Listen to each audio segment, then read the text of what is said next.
Hey, what's up guys? Welcome to another video. Today we have two of Canon's latest full-frame mirrorless cameras, the EOS R5 and EOS R6.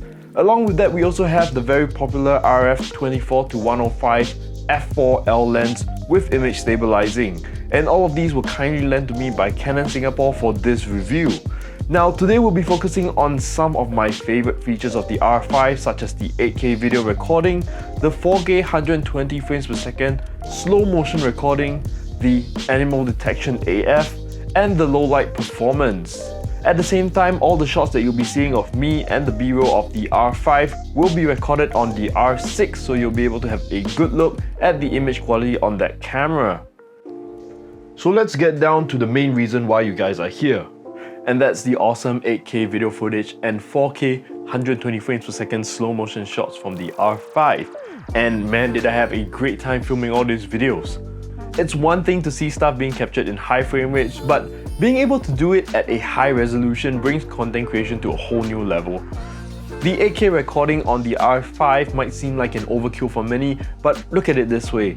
Yes, YouTube and most TVs can't showcase the full glory of 8K footage, but shooting in 8K gives you so much more flexibilities in how you might want to reframe a shot in post, or even compress it to a 4K frame and get you an even sharper video. That being said, I don't think 8K video is that far off, and having such a feature kind of future-proofs it. One of the cool features that Canon has introduced is the 8K frame grab function that allows you to render a particular frame from your 8K footage and produce an image that is approximately 35 megapixels. This is especially useful for those times you're capturing something incredible on video but also wish you had it as an image. Well, now you can. However, it is worth noting that this isn't available if you shoot in the C-Log profiles, but other than that, it's a great feature to have in your content creation arsenal. As you might have seen from the skateboarding shots and the hot air balloon shots, these were taken in very low light conditions, and yet the ISO held up really well.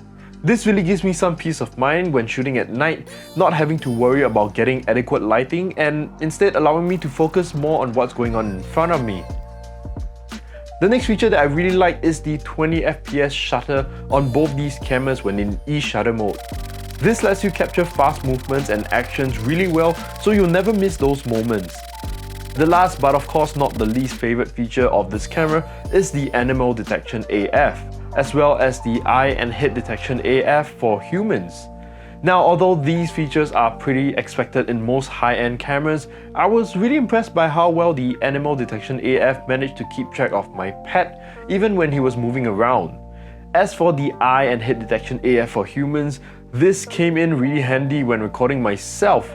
With this AF mode, I can comfortably rely on the camera to always maintain focus on me. So the R5 and R6 were launched together in July 2020, so that's not exactly very recent, but these are two very different cameras for different people.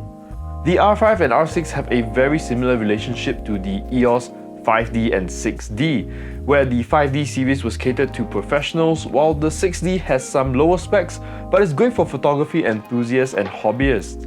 So very different cameras for very different styles of photography, and in terms of specs, here are some of the main similarities and differences. So one of the first differences is the megapixels of these cameras. The R5 has a 45 megapixel count, which means you can print larger format prints and have a high quality picture. That also gives you a lot more flexibility in post editing, but that does mean that you end up with a much larger file. The R6 on the other hand has a 20 megapixel count, which means your files are much lighter and easier to handle. It also means that you spend a lot less money on buying more memory cards. The next thing we want to talk about is the rear LCD screen. Now the R5 has a 2.1 million dot LCD screen, whereas the R6 has a 1.62 million dot LCD screen. In terms of the electronic viewfinder, the R5 has a 5.76 million dot OLED, whereas the R6 has a 3.69 million dot OLED. However, both of these electronic viewfinders do have a very high refresh rate. So next up, let's talk about the video recording. Now, the R5 records up to 8K at 30 frames per second, whereas the R6 records up to 4K 60 frames per second. Now, in terms of high frame rate video recording at 120 frames per second, the R5 can do it at a 4K resolution, whereas the R6 can only do it at a 1080p resolution. Now, one of the things that will cost you a bit more money and of course differs from the two cameras is the type of memory cards that they use. The R5 uses a CF Express card, which is actually pretty expensive if you don't already have one. It also has a second slot which takes a UHS-2 SD card.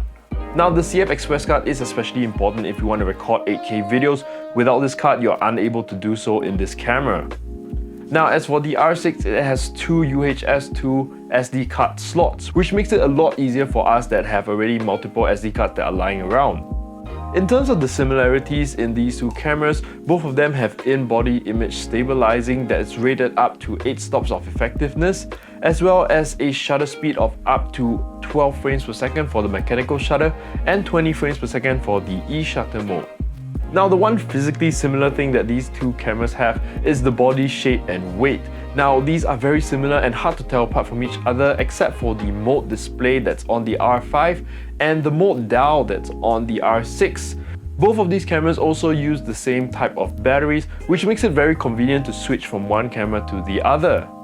And with that, I'll end the video right here. Of course, there are many great features that we've yet to cover. These are just some of my favorite ones, and I hope it's been informative and enjoyable for you guys. Once again, a big thank you to the sponsor of this video, Canon Singapore. So hit that like button if you like this video, subscribe if you haven't, and I'll catch you guys in the next one.